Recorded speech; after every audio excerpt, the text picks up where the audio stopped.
All right, everybody. Welcome to another episode of Are You Serious with your boy Rob Coleman, 2025 World Series of Comedy winner.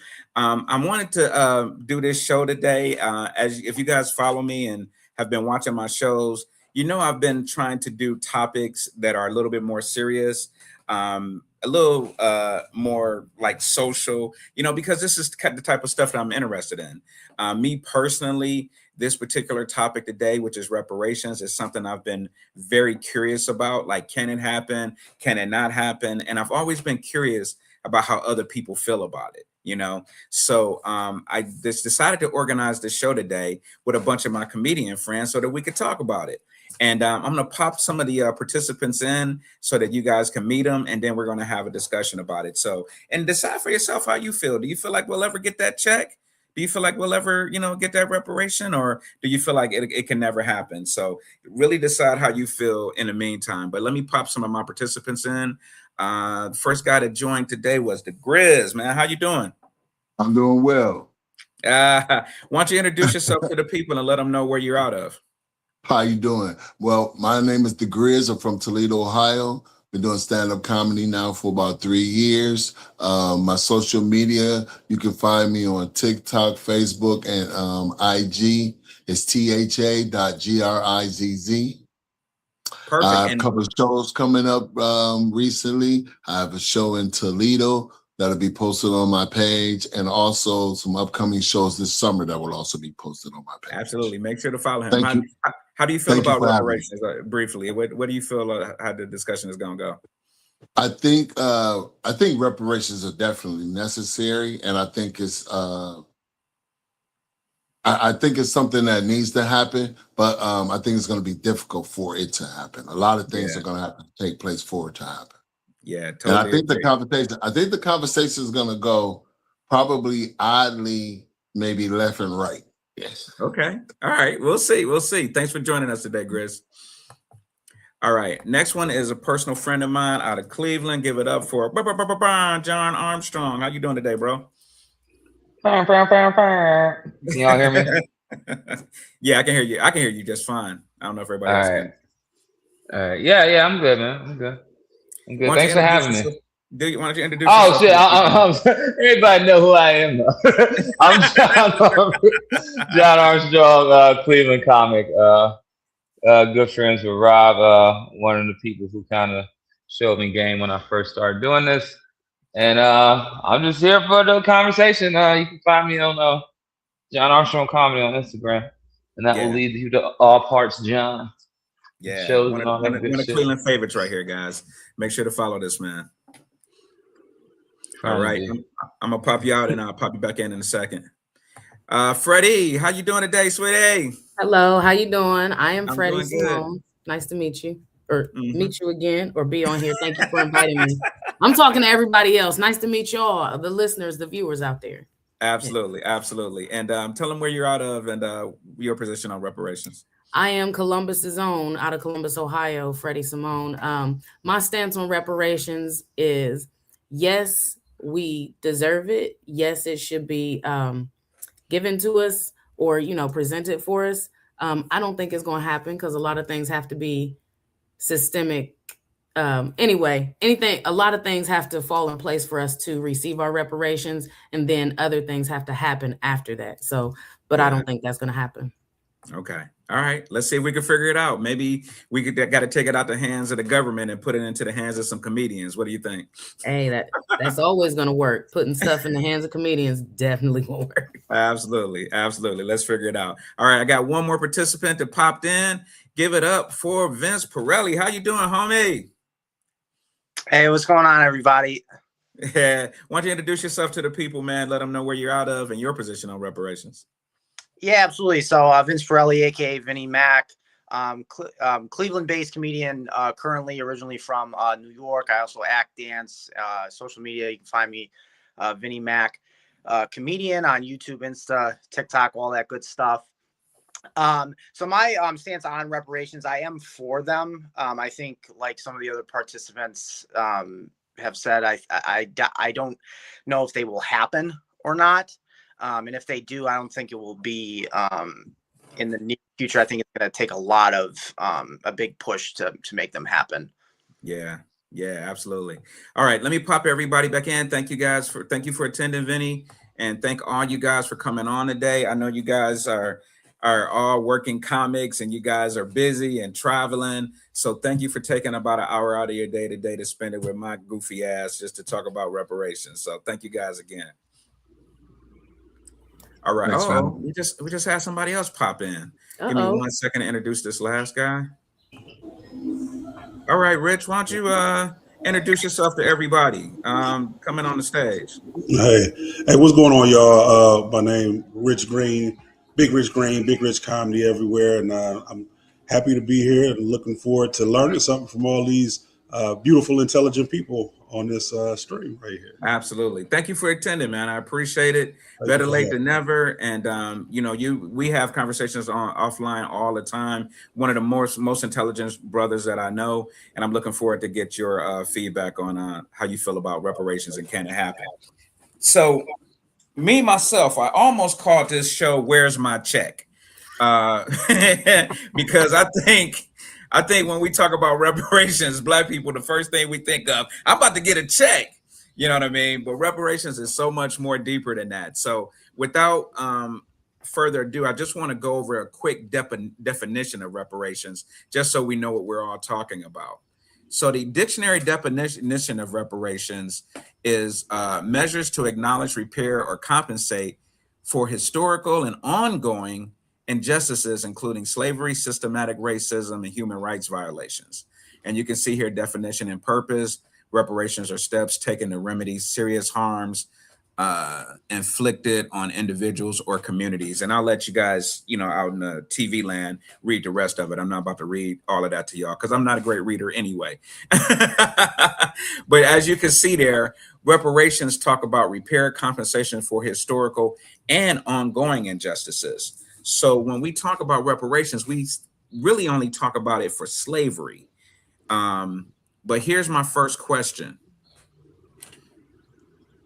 For proponents, reparations are not just about slavery, but about a continuous line of state-sanctioned economic deprivation, including Jim Crow redlining and GI Bill exclusion. For critics, modern Americans bear no moral legal culpability for historic wrongs. How should a panel like this define specific harm the reparations are meant to address, and where does the historical responsibility end? So I'll start with you, Rich, since you're the last to come on. I'm going to go ahead and pop you in. Where do you feel like our responsibilities start or end with what we should be compensated for with reparations? Okay. I guess that's a very good question. I wonder how I just got the only one on the screen. I hate seeing my big face, but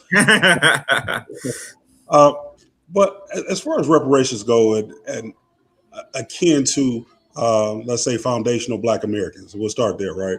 Mm-hmm. My opinion on that is something needs to be done. If we look at the history of this country, the history of wars throughout the world, if you take a look at what happened with the Japanese when they were placed in internment camps during World War II, or you look at what happened after the Holocaust and Jewish families being reparated for lost family legacies, lost wages, lost money, lost property. If you look at the Native American Seminoles of Florida, when they helped with the Revolutionary War, French War, they received reparations, but African Americans never have. And it's not that people would say, well, it's like you're looking for a handout. No, if you took things to make it hard for me to progress in this world, there should be some way that you rectify that as well. Because not only are we talking about slavery, we're talking about redlining, we're talking about Jim Crow, we're talking about what's happening now. They're trying to take your right up. So okay, that's it. All right, perfect. With that, let me just shrink you back down here. With that, I wanted to kind of add to that. When you talk about redlining and housing discrimination, do any of y'all know about the in Illinois, They did the Evanston, Illinois, actually paid their residents for redlining from 1900 to 1960. They actually paid reparations to just the residents of that particular city. Was anybody familiar with that? Not at all. Where Okay. So here's one of the things that I feel like kind of hinders that is that some cities and even some states have already taken the stance that they're going to pay reparations on their own. So when this question talks about historical wrongs and how do we find where we address it, some states have already started addressing it on their own. So let me ask Freddie, do you feel like it's a government issue, Freddie, or do you feel like states individually, would you be acceptable of states individually, you know what I mean, paying out something for reparations? I think it's almost like, I think the states recognizing it is important. And hopefully it would kind of initiate not a trickle down, but a trickle up, because we all know that once the federal government says something is, the statute or the principle, then all the states have to fall in line, but it never trickles up to the federal. So I think it helps that some states and maybe municipalities are acknowledging it and changing it. So Yeah. that way also it could also gain more residency. People see that that state or that municipality is welcoming and understanding and show some empathy. So I think Absolutely. it is also so it helps economically as well, because if you pay your citizens what they should, earn, that folds back into your economy, your local economy. Absolutely. Why not? What Evanston did was they actually created a council for restorative housing because the harm that was done was in that area of housing. So they basically gave all the residents $25,000 for a down payment or on a new house or house repairs. I don't know about you, but I think I want a little bit more than 25,000. And see, here's the thing. You can give me 25,000, but then what's going to happen from that? What's going to happen is I have my home now improved. And what we see now is property taxes going up. So now my property tax is going up and I have this nice home that's valued, but now I can't pay for it. Yeah. So that 25,000 was a little Band-Aid, if you will, a teeny tiny Band-Aid to a bigger wound. Yeah. Now I want to bring Riz in here for a second. Now, Riz, you said you live in Toledo area, right? Yes. Now in Toledo, I know the value of the houses went down like a lot. Like after 2008, the housing crash. Correct. Even if I gave you $25,000 for a house, why would you repair a house where the value is going down, right? I just want to say that I believe that the state's helping out is they're trying to do a good thing, but as the overall picture, that's like picking hairs off an elephant and saying it's losing weight. Yeah. It's not really doing enough. What a lot of people don't know is that our ancestors were used as stock. Yeah. Slave owners used us as literally on the stock market. Morgan and I think it's Morgan and Morgan talked Chase. about Morgan, Chase, They talked about their back in the day that they had people using their slaves, as collateral, for money. I think that the state doing the things that they try to do, like she said, they put a Band-Aid on, on a bullet wound, but it's so much that needs to be done and so much conversation, because you were talking about over 450 years, head start on financial, and I've said this to white people before in the past. I said, man, you would not want reparations to be for the next 450 years. You guys don't get paid and we receive all the money. Yeah. Facts. But that is how we need to look at it, for us to even balance this out. something like Right. that has to be, you know. Now, Armstrong, I want to bring you in here for a minute, man, because you date white women. I feel like you already got your reparations. First of all, I do not date white women. I had a white girlfriend. All right. Do not lead me in a You're fucking marked. reparations You're marked fucking now. conversation with that shit. All right. I feel you, man. I've, So I've eaten a fucking Big Mac. That don't mean I like McDonald's. All right. I was hungry. Jesus fucking Christ. I'm just messing with you, John, man. So, I mean, you know, like I do respect your intellect a lot, brother. We've had some really kind of in-depth conversations, and I know you come from the same area, the same era that I do, where we saw like we've seen people become rich and like rappers and TV actors, and we got the Oprahs now, we got the Tyler Perry's, billionaires. Do you feel like there's still a case for reparations, even though we've had blacks that have done really well since, you know, Jim Crow era has ended and things of that nature? Oh, of course, we need reparations, and not only that, I would say that even framing an argument like that, like the Hmm. fact that there's a Tyler Perry or a Oprah, that don't mean nothing. You know what I Hmm. mean? Like that for one, there it's still a small percentage of black people who have wealth like that. I think Atlanta's as great of a city as that is, it has the biggest wealth disparity amongst black people, and it's just one of those examples. Hmm. I think too, like when it comes to reparations, like for one, it'll be hard to quantify it, but all the companies that exist now that were around during slavery, first of all, you got the tax thing. Second Yeah. of all, the thing that some of these states are doing, that don't even count. That's like, you know how Mm. like these guys, like when you get put on child support and they tell you everything else was a gift, that was a gift. We Yeah. talking about what the government owes us on a federal level, and then to the point of like people who it's all we're I think we just gonna have to accept, like, if we ever got reparations, which I don't think we will, but then again, I didn't think we'd have a black president. But to that point, the backlash that we're going through now, which all this Trump shit is a backlash from Yeah. Obama. So you got to brace yourself for whatever backlash we would get from reparations.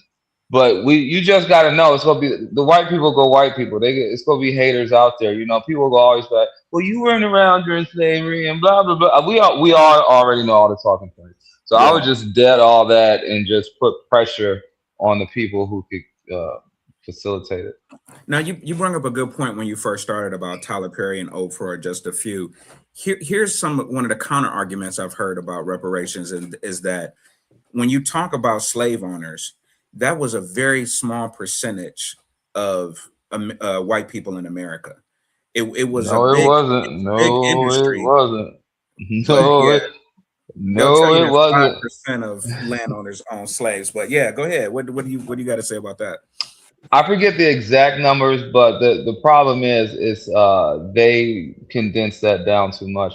When you put it into the amount of households that Hmm. had slaves, then you are getting up into like past 10%, getting into 20% and stuff like that. So like people try to do that just to reduce down numbers because they're going to always try to find a way to minimize our experience. It's the same thing as how they minimize, like we talk about slavery, and you just have this, not you, but people have this thing of people picking cotton and singing, and that was the bare minimum. All this stuff that people freaking out about Epstein files and all that, that's just a continuation of this capitalistic white supremacist structure that we had. They raped us, they ate us, they psychologically abused us, which is why we have so many problems now. Like the working was the easy part. I mean, as crazy as that sounds, Yeah. like so that's what really needs to be addressed too, is the psychological harm, the fact that they literally erased our history. So you got people thinking that Africa is some primitive place when the Ashanti people had flushing toilets. Benin, the wall that surrounded the city of Benin was bigger than the Great Wall of China. That was the biggest earthwork ever. Like, so you got all these people thinking that we come from nothing, and then then we came over here You're and right. just We've given you, we got give you democracy. got psychologically abused and all this other stuff, and then now it's almost gross that it gets boiled down to how much money we gonna get. I mean, that's just the tip of the iceberg. Yeah. Yeah. I want to pose that question to all of you guys too, because we do have this kind of a white person thing where my family didn't even own slaves, and that was only a small part of the population. And why should all of us have to pay for what just a few people did? You know what I'm saying? Like, how do the rest of you guys feel about that? Is that like a legit? I haven't heard from you yet, Vince. What do you feel about that? Let me just get you on here for a second to get your individual opinion. Yeah. So I was glad that you had mentioned, Jim Crow and redlining. Also, there was the controversy, with the GI Bill as well. I think that a lot of people, when they talk about reparations, I guess the detractors that aren't for reparations for Black Americans, they will tend to immediately mention slavery. Well, slavery ended in 1865. But then you go beyond that, then you also had sharecroppers, right? Mm-hmm. You mentioned Jim Crow.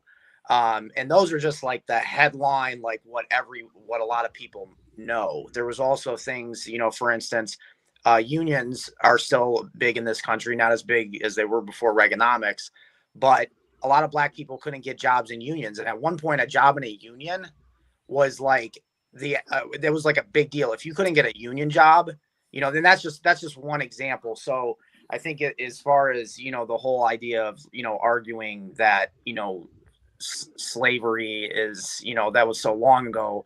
Well, but then you have to look at at least 100 years post that. So that would be Exactly. my opinion on that. And then there's there's the whole idea of, we talk about a lot about government and like the systemic institution of it. But then there's also like, when you really boil it down, there's also the people in America. And outside of unions, I mean, there's been, many instances of, just people don't want to hire you. They don't want to sell you the house in the good neighborhood, Exactly. But there's, 1,000 different examples of it, but it goes a lot way beyond slavery. Yeah. And just to get you guys, some of you other guys' opinion, do you feel like that's a valid argument that, some white Americans make, where it wasn't my relatives, it was just a small portion of wealthy landowners, like maybe 10-20% of the colonial population that owned slaves? Like some people, if you owned 2 slaves, you were still considered a slave owner, but you kind of get thrown in the same bucket as somebody that owned hundreds of slaves, right? Like, is there an argument to be made there for white people to say, well, it wasn't me? No. No. Hey, if you kill 20 people and somebody else kills 2, you're both considered murderers. Yeah, exactly. No? Okay. So no, you don't get away with that. No. And the other thing that when they try to say that that happened so long ago and we have nothing to do today, a lot of them don't even want to acknowledge the fact that they benefited from it. I had to explain to a friend of mine that his grandfather probably earned $2 an hour while he was working there, and my grandfather worked right next to him in the same plant and probably got 50 cents, 75 cents, while his father was getting $1 or $2. And that is a disparity, difference that a lot of people don't understand. The things that took place after slavery, the Jim Crow laws, and the abuse from the police, the abuse from the government, the FBI going after people. There were a lot of things that the government is involved in with this, to not. Matter of fact, every African American that's tried to go to Washington to get reparations has been killed. Oh, wow. Right. Man, because Martin Luther King in his last speech said, we're going to Washington to get our check. Yeah. Johnny Cochran, before he died, was putting together a team to file for reparations in the United States, and this healthy Yeah. man of 70 plus years was dead. Yeah. You know? Yeah, you're Yeah. right. So, Yeah, you can't shake the tree too hard, or apple will fall on your ass. You're right. So yeah. the reason I was We have bringing to change the minds of men.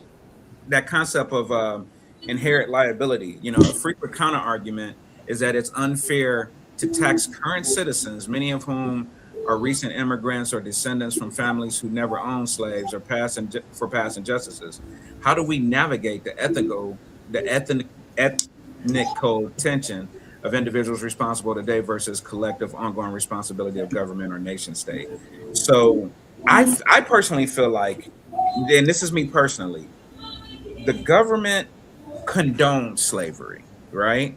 Like, slavery was something that if you needed a loan or if you needed to land or if you needed something, you had to go to the government to kind of establish your plantation or establish your ownership of slaves. So the government co-signed the ownership of chattel slavery. So if the government is allowing it, the government needs to repair it. Now, the government is not individual people. The government is the government, right? So, in my personal opinion, when there's people that say, "Well, it wasn't my family," no, but it was your government. You know what I mean? Your government allowed this, so your government need to pay it. So I don't know how you guys feel about that. Do you feel like there's a counter argument there that current citizens who maybe weren't slave owners or are new immigrants or whatever, because the burden of paying reparations is going to fall on taxpayers. Let's have no misconceptions about that. Do you feel like current taxpayers should have to pay for reparations even though they didn't necessarily have anything to do with slavery? I want to touch on this. Yeah, absolutely, Rich. Most of us on here have a vehicle. We all have a car, and we all pay car insurance. You can't even drive. It's illegal to drive without car insurance. Mm-hmm. But there is a rider on every car insurance. It is called uninsured motorist coverage. Mm-hmm. You are paying for people who don't pay for insurance. Just in case you get in an accident with someone who doesn't have insurance, you're covered. Mm-hmm. So that I take that, I liken that to the argument, hey, I didn't personally do this or that. That doesn't absolve you from the fact that this happened. And the sooner that this is nipped in the bud, the better. But what they did using slavery, they took a human rights violation and conflated it into colorism. It's always easy to say white folks, this. Let's just talk about people with money and people without money. The people with money don't want you to have anything, and they will make other people that don't have a lot of money hate you for not having enough money to be able to talk to them. So this is all a class war. However, we should be brought whole. It's probably I wouldn't. This government wouldn't take a piss on us if we were on fire. Mm-hmm. So us asking the government to do something for us is futile when we're more than capable of doing it ourselves. Now, what do I mean by that? I mean, you demand it. You just demand it. You're not getting in the office. This is why I said for so many years, Democrats have taken advantage of black people. And we had a large discussion in the car. Mm-hmm. It's like you could be, hey, we're all for human rights. Yes, yes, yes. We're all for women's rights. Yes, yes, yes. We're all for gay rights. Yes, yes, yes. We're all for black people getting reparations. Huh? No. You by yourself. Because they don't even want to see you get it. Those are the people who say they're on your side. When we had a Democratic Congress, a Democratic Senate, that should have been passed so easily. Yeah. So easily. That's one of the things people get on Obama about. Hey, Obama, you was president for 8 years and we didn't get reparations. Man, I hear that argument the most, as far as like, and I don't want to make this about Obama or anything, but that's one of the things that I hear the most is that Obama was president for 8 years and we didn't get reparations. And it's like, that's not what he ran on. And some of the things that he did do kind of repaired some of the things that were harmful to us during slavery. Like, for instance, the ACA, having the healthcare was something that was huge during slavery, because after slavery, no black people could go to doctors. You know what I'm saying? We even got to the point where we were scared of doctors. Like we didn't even want to go to doctors because we knew, like the Tuskegee experiment, they was just going to experiment on your ass. You know, they didn't give you no pain medication or nothing. You did better, you know, to go to the lady like the guys did in Centers.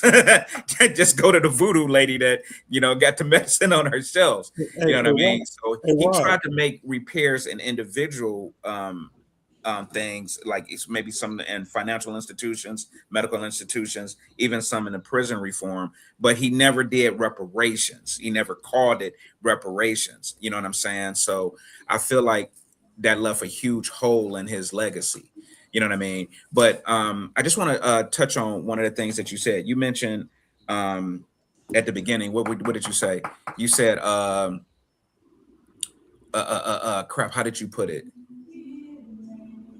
And Dak, I don't remember what you said The exactly. car insurance. Talking about uninsured Oh yeah, motorist. yeah. The car insurance thing. You're paying for something that you didn't are not necessarily responsible for. I think here's the reason, and I'm glad that you did this actually, Rich. Here's the reason I feel like some people feel like they shouldn't be responsible to pay for it. They don't feel like slavery was that bad. And I'm just going to be honest with you. I feel like some people feel like, well, I saw Roots. Slavery wasn't that bad. You showed me a movie, Rich, where those slaves were being washed in lye and their teeth and all of that stuff were being pulled out and all of that stuff.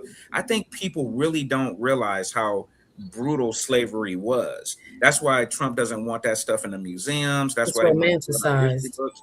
Yeah, right. Like, Yeah, oh, but you know, it was I have, slavery wasn't that For bad. Halloween, I have, for Hollywood, it's romanticized. So Yeah, it's more exactly. palatable. It's entertaining. You know what I I, Yeah. mean?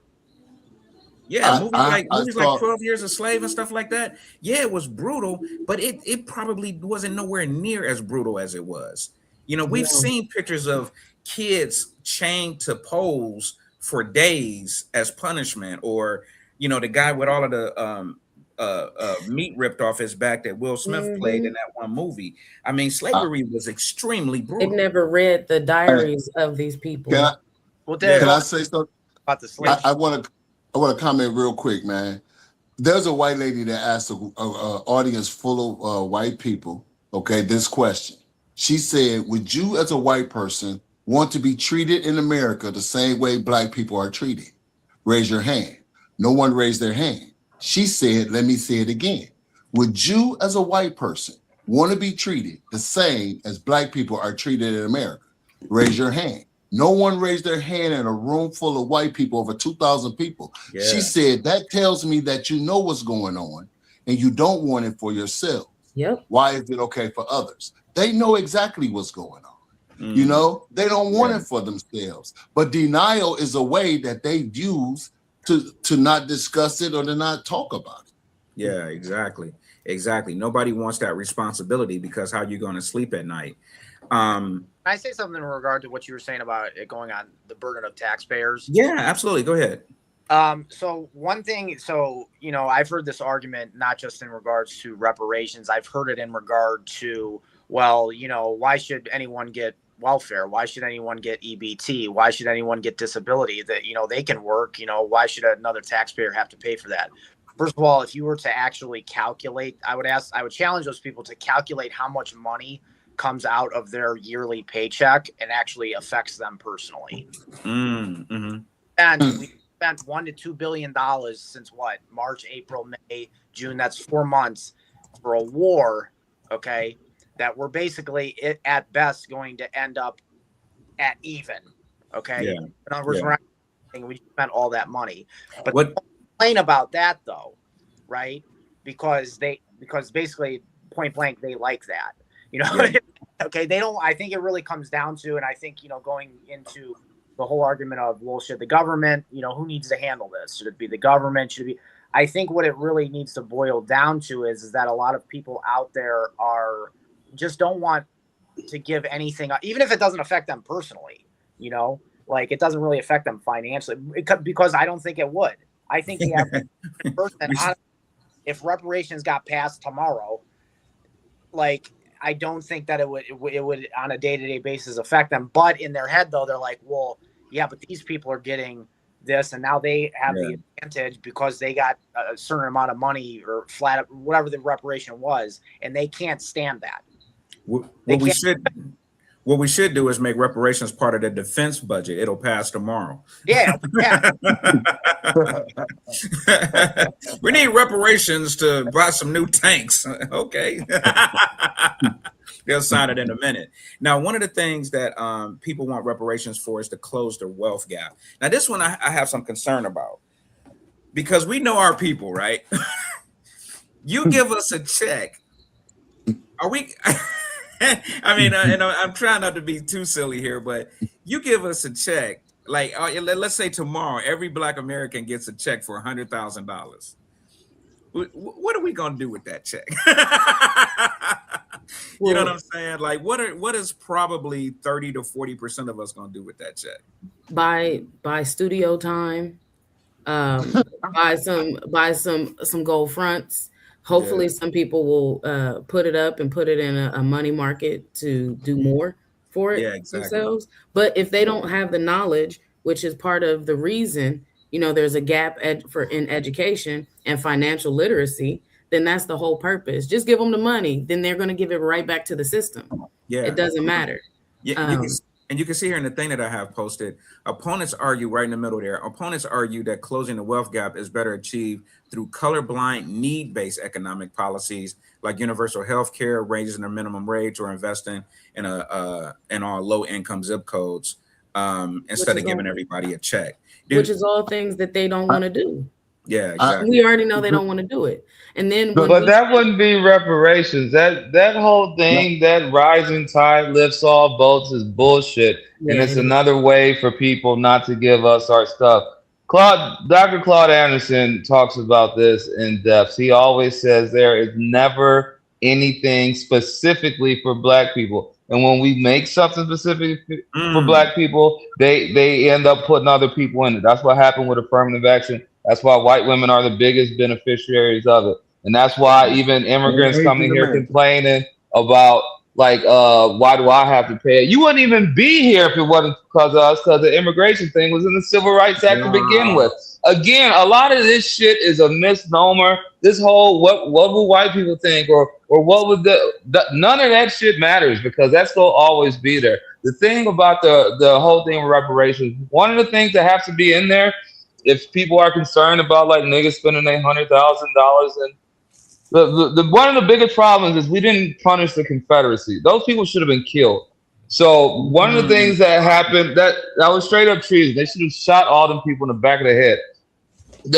One of the things that has to happen with reparations is there has to be a dismantling of a lot of institutions in this country and an education to people, so that these things are there. That's why, again, we already talking about Trump erasing all this stuff. That's why they're doing it, because all they do is erase our history. Again, that's why people look at Africa with a negative connotation, because they don't know what it really is. So the education has to be part of it. And then the other thing too, because this is just gonna be like a circle jerk. It's just like when people get their tax return, and then the only reason that the government does that because it stimulates the economy, because it goes right back in the government. So what they need to do, besides giving us whatever check, is we don't pay taxes, because I'm not paying my taxes for my reparation. Wow. Hell yeah. Armstrong 2028. Let's go. Yeah. Oh yeah. I'll be Secretary of Defense for you, bro. They ain't about to shoot me. Somebody brought up the 20 I'm a 20-year veteran of the United States military, and the GI Bill. The thing about the GI Bill that really burns my blood is they treat the GI Bill like it's welfare, and soldiers pay into this fund. This fund has been paid into, man, since the beginning of before the First World War, I think, or maybe shortly thereafter. The number of soldiers that have died and paid, that fund is so large that they've been taking money from that fund, man, and keeping it. And so many people have never been able to use that money. And that money has been sitting there gaining interest, man, for, I bet, at least 70, 80 years, and to deny people that, and like I said, they paid into this fund, man. They want to treat it like it's welfare. Let me That's ridiculous. let me ask you guys something. Suppose they gave you a choice, right? Okay, you are a descendant of a slave, and you can either get a direct payment or you can get free health care for life, or pay no taxes.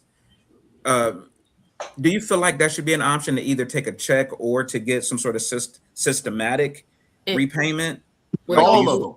with you with feel All like of all it them. should due be both? respect, why do I gotta choose? They didn't choose how they, Mm, gained their wealth with any of it. They took all advantage of everything. wow, So good why do point. I have to take a choice when I didn't? My ancestors, everybody, nobody had a choice there. So True. nah, f all that.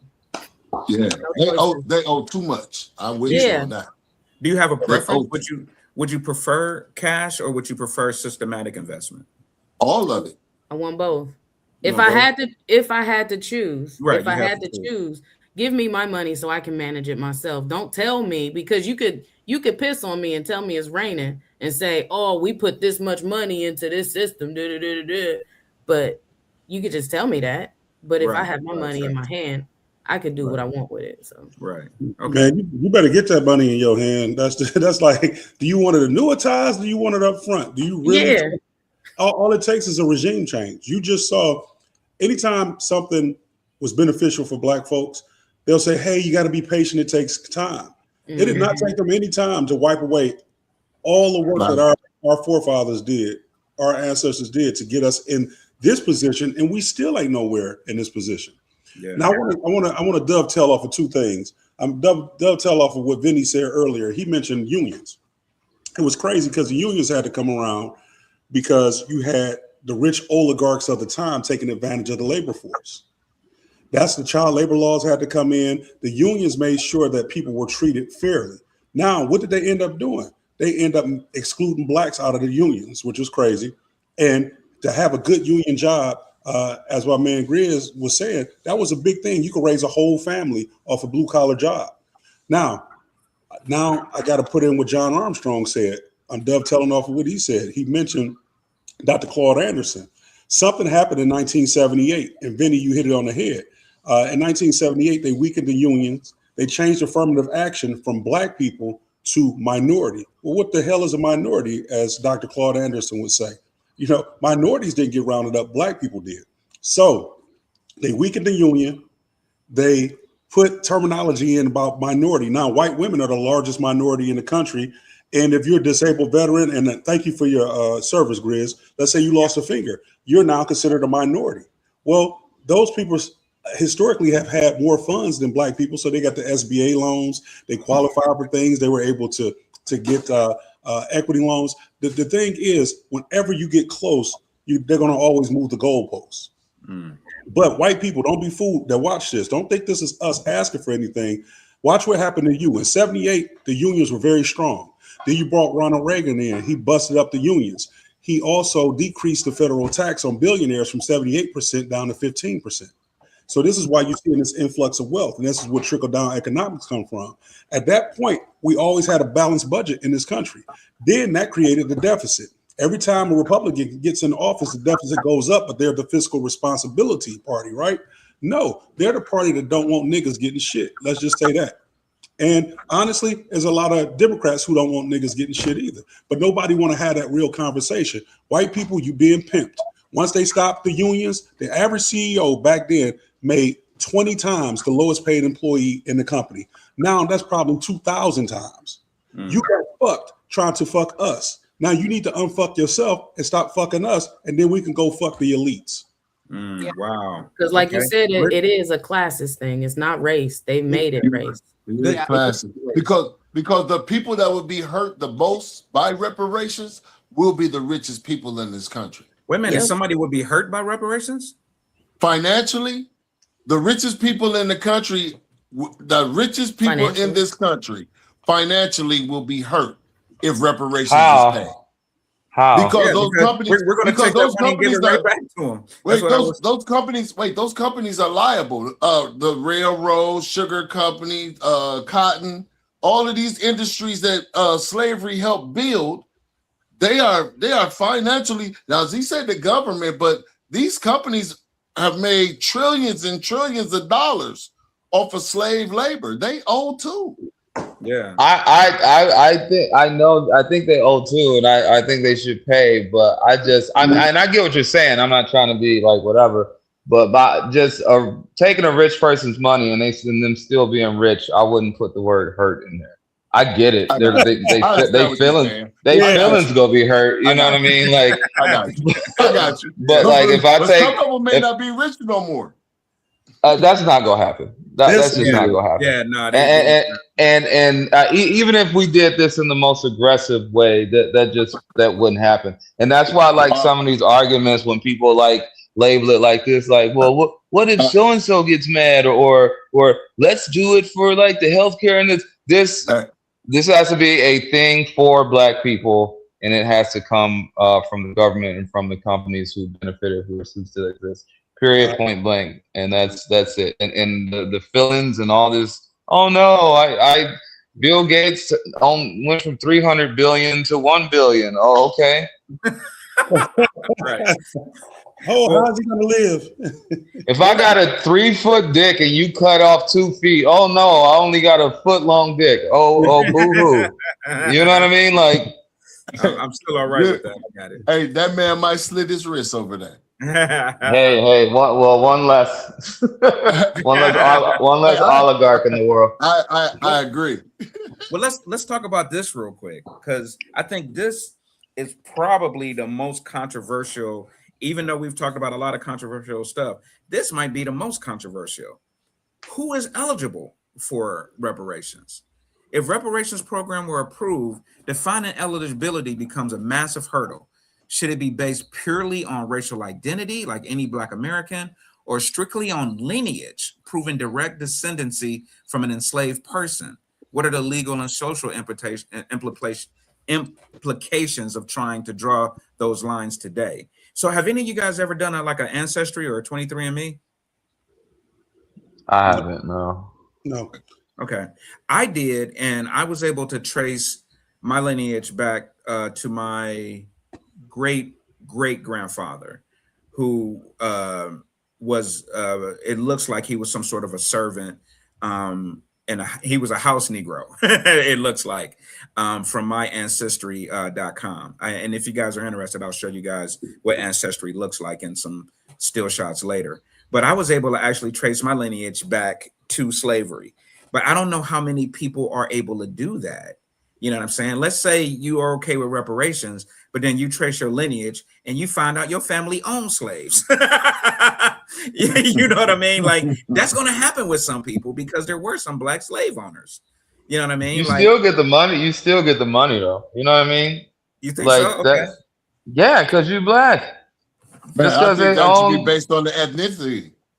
Yeah, just because they somebody in your family owns slaves, like what that mean? I'm here because my ancestors were kidnapped. Period. Point blank. And we had to suffer through generations. So that one family that got to pimp some other niggas out, that don't mean nothing. Because everybody else after that got messed up. And then after slavery was over, who's left to say what happened to the family who owned the slaves? I bet they got, a reality check of their own. So all these like little anecdotal, like what if, like, I think the people who should get reparations are the people, I have a joke, like when people be like, because certain people will be like, I ain't this or I ain't that, or like when people who are clearly white, but they'll be like, I'm Black or something like this. I'd be like, when you go to a job interview, what do you put down on the paper? That's what you are. So this whole thing that people try to play, this identity thing to be on one side of the fence or another, it's like if you. But I think the only people, even if you are African and you come over here, you should get a tiny little sprinkle of something just because you gotta. Because you gotta. This whole country is built on white supremacy. So you have to breathe this white supremacist air. So even that, yeah. I love that. I think if you get stopped by the police, for running a stop sign and get guns pulled on you, dragged out the car, handcuffs. If you look like the person that they would treat like that, then I think that you deserve reparations because, like he said, even if an African comes over here, he's going to get treated just like the people that are here that look like us anyway. You know, Right. so But we have to be definitely our look has caused us to be suffered or to be put in harm's way by this regime or government, police, and a few other KKK and other white supremacist organizations. Yeah. But the biggest thing though is we have to keep it black. We have to keep it black. Like Rich was saying with Claude Anderson, like we cannot have this descend into minorities and people of color. This is not about people of color. Because like Deontay Kyle said, people of color don't like black people either. So I don't think I want us to secede from that. We're not people of color. We're black. Yeah. Like people of color can be this other thing because they don't like us anyway. So this has to be a top to bottom black thing. This ain't a minority thing. This ain't a people of color thing. This ain't a disenfranchised thing. I don't care if I did a 23andMe and the Armstrongs was a bunch of rich black people who was doing some heinous shit. I want my money too. So because we all had to do generations and generations, just the psychological level of what they've done to us, the medical shit. The thing with even with COVID, how we had more mortality, and that didn't even have anything to do with your socioeconomic, just because of the way they look at us and we don't feel pain and all this other shit we got to go through medically. So you just got to remember, black. I don't care how much money. I don't care if my great grandfather was Hannibal Lecter. Give me my money. But what if one of them is Clarence Thomas? He gonna get a reparations check too, right? And that's he's a piece of shit. We'll all have enough. Yeah, let him get his money. Let him give it to his white woman. You know what I mean? If it's gonna be plenty of other black people with money, and if we smart enough, we will hunt him and the George Zimmermans down and you know what I mean? Yeah. Like I said, we can't let this anecdotal stuff like derail us. Like, yeah, it's gonna be some Uncle Toms who get that check, and it's gonna be some Creole people who is 100% black now. But be that as it may, we forge ahead. You know, we're gonna grab it before they donate it back to Trump. Dr. Umar gonna get a check and finally open that school up. One more month. Hey, Vinny, you been quiet over there, man. No, I actually did have a question, and this is I guess it's really a two. Well, the main question I had was, so I do agree with John's solution as far as instead of a check, maybe doing it more like maybe Black Americans don't get taxed. My one challenge to that would be this. I'll use, because I know we're all in Ohio here, I believe. I'll use what happens to a place. So if Black Americans don't pay taxes, what happens to Warrensville Heights? Because you know what I'm saying? Because now, and I use Warrensville Heights because it's I believe it's the largest percentage wise of Black people in Ohio. I believe it's 92%. So that would erase that tax base. What would be the solution for that, for fixing the roads, schools, stuff like that? Well, you're gonna have a 92% of the population. First of all, roads get repaired from the gas tax. That's where that's supposed to come from. That's and it's still, but also you have 92% of the population who has money, right? So it'll get done. You know what I mean? I get what you're saying. You know what I mean?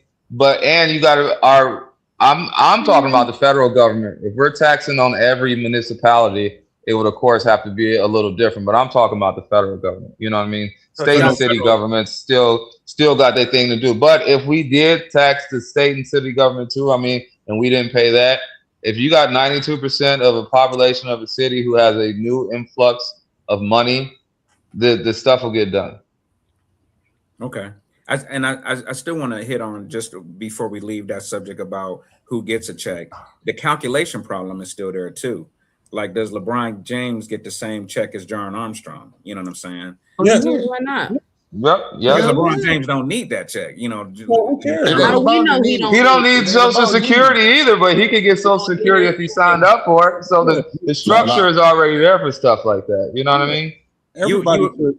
Because let me tell you, if you're black and you had this in your lineage, the stuff that happened to your ancestors is still in your DNA. There's certain triggers and things that happen to us to this very day that comes from the stress that we from not only slavery, from Jim Crow, from every period of us being here. So I don't care if it's Oprah, I don't care if it's LeBron, and I wouldn't care if it's a guy that just got out of prison. We are all entitled to that. Now I know use the word entitled. I know we get nervous Because using LeBron's money ain't stopped you from getting stopped by the police. Say that. There you go. Now, Rich, you're gonna hate that I bring this up, but this is the calculation problem as well. Suppose they go back and look and be like, "Oh, wow, your ancestors was really productive, but your ancestors weren't." Just silly. Your great great grandmama kicked ass in them cotton fields, but your great great grandmama did. There's a calculation problem. Do you feel like there's any sort of issue with calculating who gets more, who gets less, or everybody gets the same across the board? How do you guys feel about that? Everybody gets the same across the board. Across the board. And So I don't think it just get the same as the field niggas. Yeah, sad but true. So that the barges get the same as the the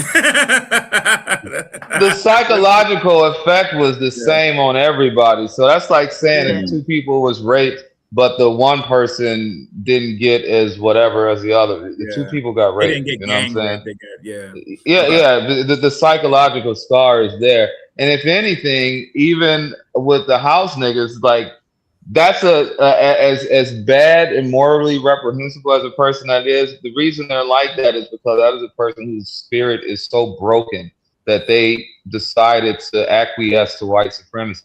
So I'm not trying to like feel sorry for them, but they deserve that check because you have to not only repair them financially, you got to repair them emotionally and generationally. You know what people like that pass down to their kids? That shit is so. These is the people who was your African booty scratcher and your hair nappy and look at your big lips and like these is black people saying that to other black people. So just because they're a house nigga, I mean, I ain't caping for house niggas, but you get what I'm saying? Like the psychological effect is there, man. Yeah. Now I do want to talk about this. We're just about out of time, but I do want to talk about this: the idea of a final settlement. We get reparations. What happens after that? So check this question out. If a comprehensive reparations package were to be passed and distributed, does that signify a final settlement of America's racial ledger? Or is it simply a baseline from which ongoing civil rights work must continue? What expectations should both sides have for the day after reparations are implemented? What do you guys think about that? If America give us reparations, is that done? Do we stop marching? Do we stop fighting and everything? No, because what's going to happen is after we get our reparations, it's not the final settlement because the systems are still intact that kept us, in the position that we are in. So your work has to go to dismantle those systems, number one, after the reparations final settlement. And then after that, so many of America is going to now look at you with bitter, nasty eyes. And that has to be addressed as well. Yeah, we can't help that. But at the same time, now you have a polarized society. Look at all of them niggas over there not paying taxes and they got their money. You know what I mean? So now you have to address that and deal with it after that. So how's that going to look? That's what I'm wondering what it's going to look like. Yeah. And certain people in society fuel that hatred. They should have never got reparations, blah, blah, blah, whatever. So you got to think about that. Because there's some broke white people that's going to be mad about that. Oh, yeah. You know what I'm saying? With 4 teeth in their mouth telling us. Now. Yeah. They mad now. What we will have to do is fortify. We will have to fortify our positions where we have like the Clevelands, the Detroits, the Chicagos.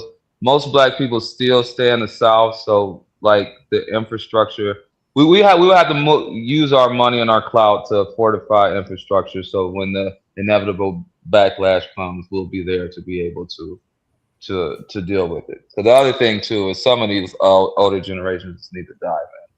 Let me. I know, right?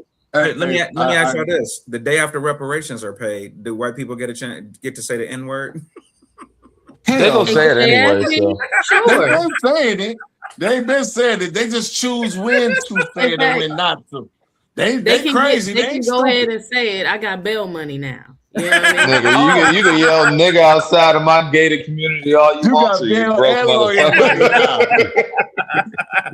And the day after Broke ass reparations, nigga, we my- going after that system. We gonna change the system so you may not get arrested. There you go. That's what I'm saying. You You can know? if you want to. Go ahead. Yeah, it's like y'all got to come up with a better word now. That's right. Hey, I think I think all that black police force. I think someone said earlier, education is the key. We definitely, before we receive reparations, education has to be in order. And there's the things that took place in our lifetime, man. Like I remember being a child, man, in Toledo, and the black neighborhood had everything that we needed. That we didn't need to go nowhere else. Yep. We had our own hotels, our own cabs, and I'm talking about in Toledo.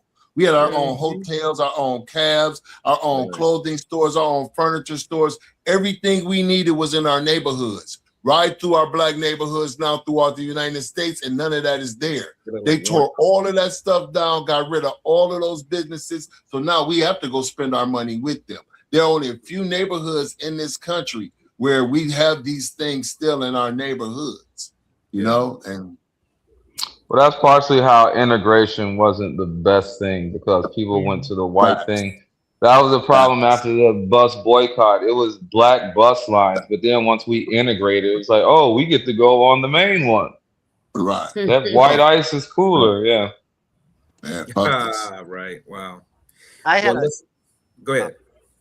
so obviously, there's been a lot of discussion, a lot of different topics. But at the end of the day, outside of comedy, I am a sales guy. And so I'd ask this question. So, how do you go forward and sell? Because in this case, the decision maker is at the end of the day going to be, probably the American voter at some point. Legislation is going to have to be passed. A bill is going to have to be put forward. How do you sell that to, well, I guess I'll sell it. So I feel like there's a lot of people, outside of the black community, not just white people, like John said. There's other people of color who may not be for this as well, recent immigrants. I actually think that it would help society in general. There's a lot of people that complain about, this group of people or that group of people, they don't work, they don't do this, or they're not educated, that, they're a burden to society. I think that this would actually, if you influx into education, like Freddie said, that money, you influx into the society in general, or the community in general, it will make the country as a whole better. It'll make our smart bank better because more people will have more opportunity to education. And it just, that would be how, in a nutshell, how I would sell it to someone who, because at the end of the day, there are going to be people who say like, well, I didn't get anything, and my family was oppressed at some point, so that's how I would sell it. And I guess that's how I would ask anyone who would like to move the discussion or the movement forward, how to sell it. I'm gonna say this, and I appreciate you guys all for a spirited debate and conversation. I definitely feel the passion. I feel like reparations is something that we focus on the kind of micro of the United States, but let's not have a sort of a streamlined view like that. Reparations probably needs to be paid for African Americans in the diaspora, or however you pronounce it, because not only did chattel slavery exist in America, it existed in South America and Cuba, Jamaica, like all over, the North and South America. So it's a much bigger conversation than just the United States, but the United States does have its cross to bear as far as how it's treated its citizens, what it did with its citizens after slavery was over with. I mean, we just celebrated Juneteenth, and that's literally America admitting, that we kind of screwed the pooch on this one. We let people be in slavery for a couple of more years after it was over with. You know what I mean? There was repatriation efforts that were kind of uh, derailed when Lincoln got killed. They wanted to send us back to Africa, so there was conversations about that.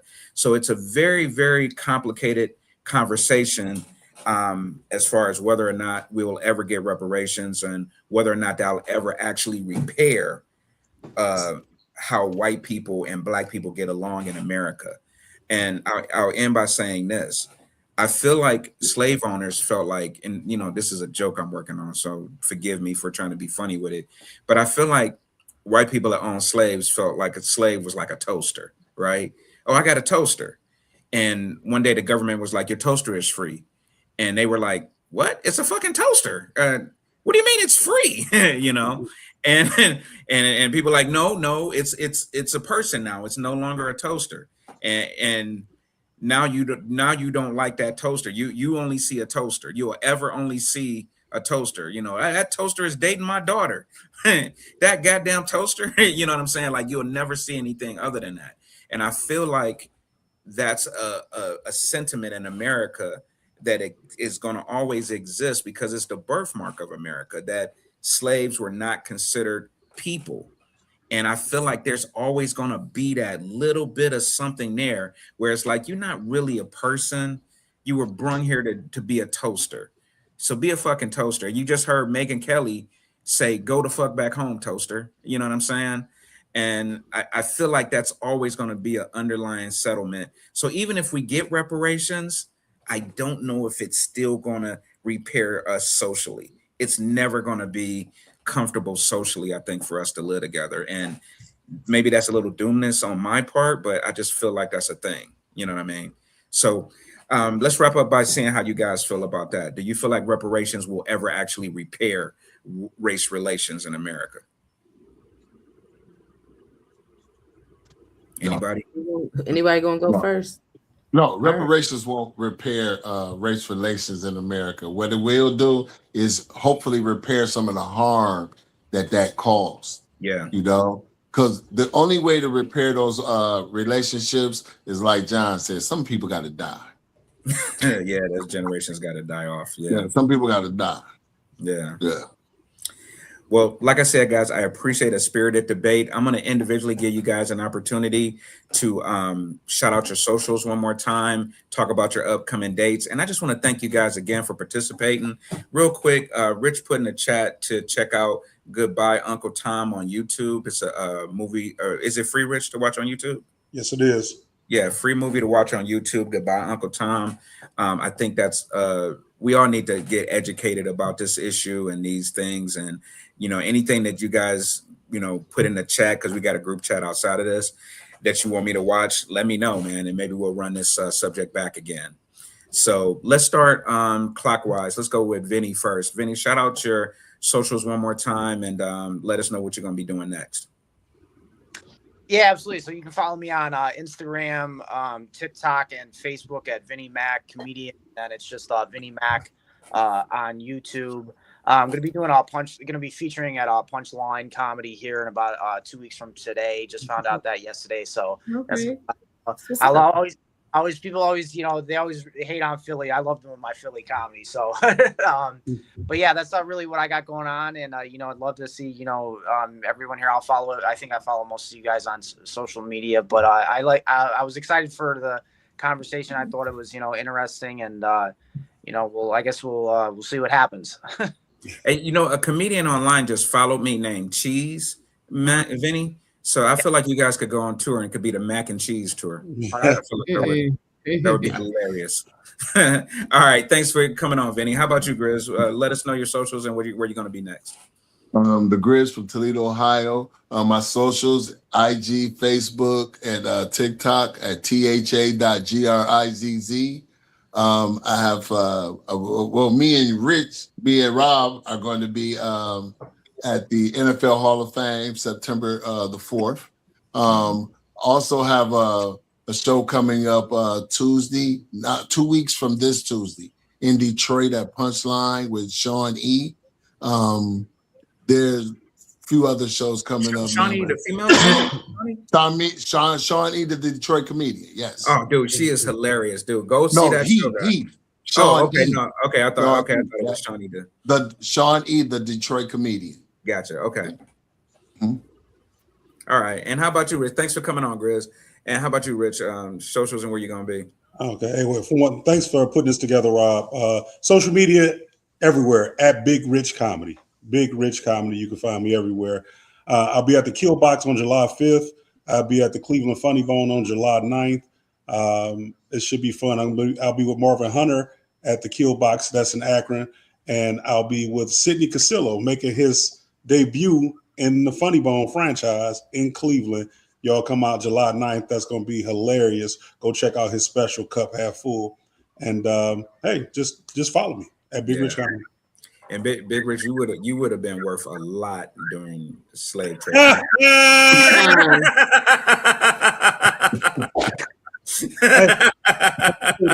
The master would have been saying, "Why you always want him up in the mistress room?"